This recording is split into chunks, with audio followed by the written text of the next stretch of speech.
The title might better be a situation report on the crypto wars, because they aren't over, they will never be over. We are in a stage of human history where we're doing something that hasn't been done in 5,000 or 7,000 years. 7,000 years ago, we began to move into cities, and for the first time, people could live a good fraction of their lives amid things built by human beings.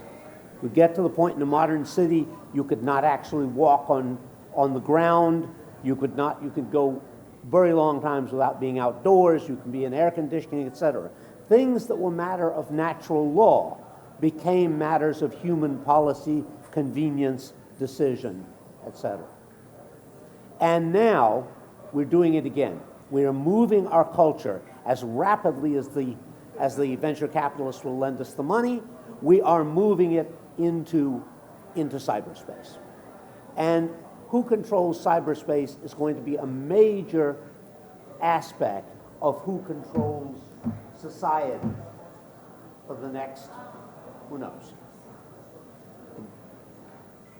So, what are the crypto wars? As they stand at the moment, it's a loud claim by the FBI and various other people that they should have a right, maybe with a court order, to get access to any information that you have outside of your head. And so they get your cell phone, they want to be sure that they can, so to speak, pry it open and see what's in it. If they get your communications, they want to be sure that they aren't encrypted in such a way that they can't read. And they have been lobbying for something that we on the other side of this consider very dangerous, which is a set of back doors, trap doors, sometimes they call them front doors. I think their formal jargon at the moment is exceptional access. And I'll try to skip for a moment. I mean, I think there are clear reasons to believe this is outright not desirable. But the most biting thing to me at this moment is that we're in something like a crisis of cybersecurity. Right? It doesn't go a week without some major organization that we depend on, whether it's some piece of the government or some chain of stores, some bank being broken into. And the basic problem is that security systems, are complicated, and we don't really know how to manage them. We don't know how to persuade ourselves that anything is secure except for the very simplest things. And if you add mechanisms for this exceptional access to things, you make them more complicated. And so that seems exactly the wrong thing to explore at this moment when it seems we can barely secure anything. These people want to make everything less secure by adding mechanisms that they can use to get into. Just incidentally, I think that basic sentiment explains a lot of insecurity in the internet today. That because the government aren't the only people, and they aren't the most effective people at doing this. Everybody, by which I mean Google, Apple, Microsoft, etc., wants you to be secure except against everyone but them. So if you have automatic updates on your computer, for example, that in certain ways makes you more secure. But it makes you utterly vulnerable to Apple or Microsoft or whoever is providing the updates. And it is just very, basically ubiquitous that is what companies want. They want to dominate their customers. They want fundamentally to have control of their customers' computers.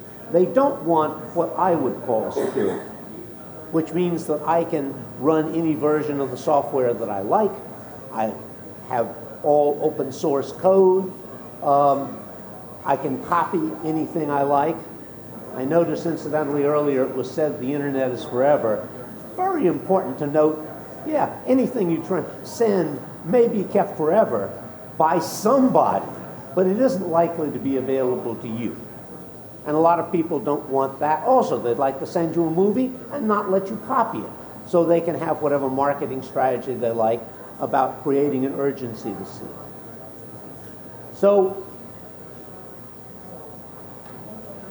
my view of security is, at least, I don't know how widespread it is, but it isn't effectively widespread. Nobody knows how to make money and therefore get lots of products out and so forth without doing the kind of centralizing, controlling things that all of the successful corporations are doing.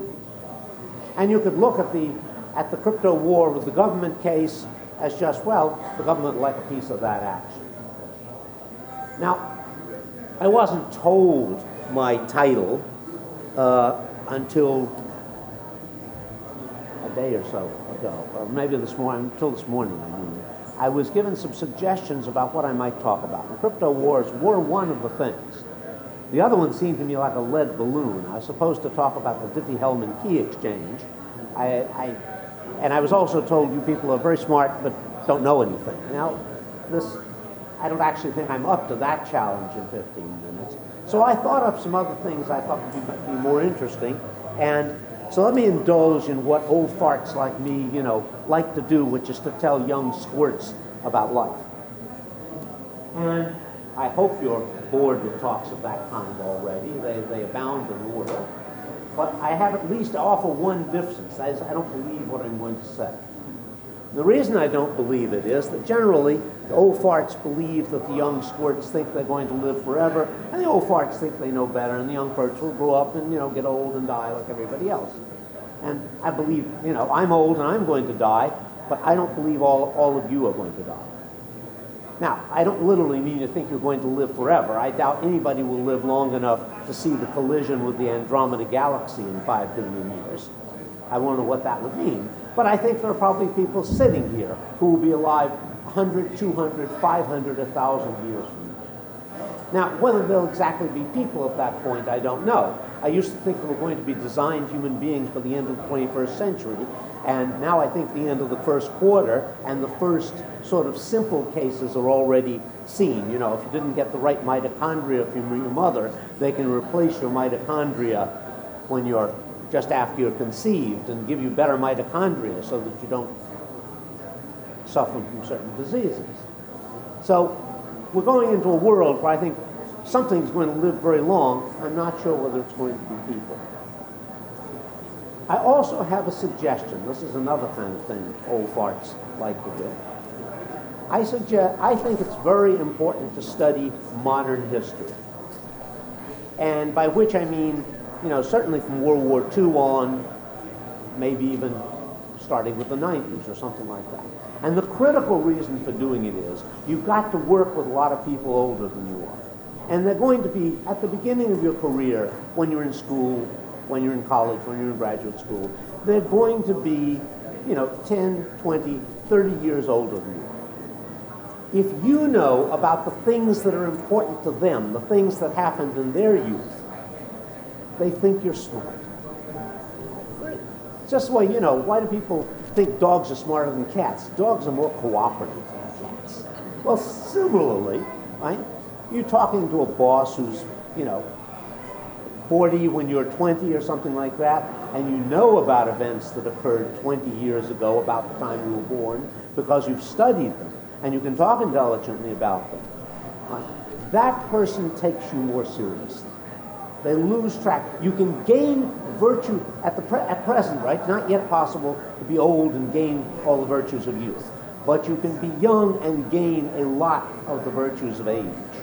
And I recommend it. So that's all I had in my can. Somebody wants to ask a question. They can embarrass me because I probably don't know the answer. But if nobody wants to ask a question, I can jump off the stage and somebody else can. Thank you all very much.